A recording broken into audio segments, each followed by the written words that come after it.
toxundu, hər pisi var həyatda, fərqi yoxdur, qohumdur. Dünya fəna dünyadır, daim olan Allahdır. Sığın ona, işinə bax, olma beyni dumanlı.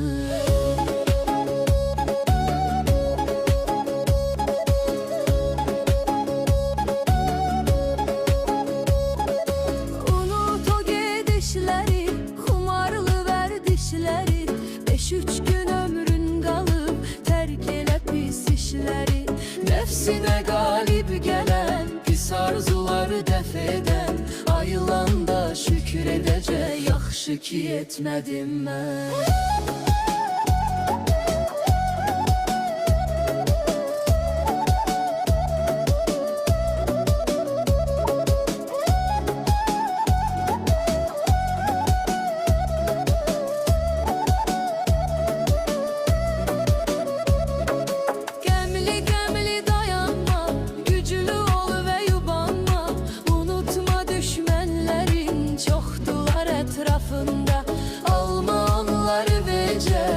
Fikirləşsə hər gecə, onlar onsuz cahildi, sənə də gələcək əcəl.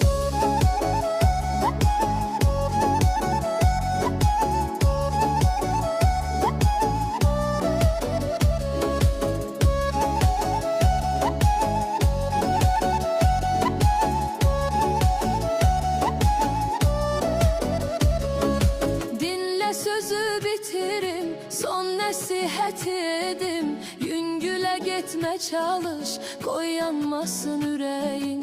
Sonra dərdi çəkənsən, neyvə lazım gülənlər. Fikir vermə, yola ver, azğın həyat sürərlər.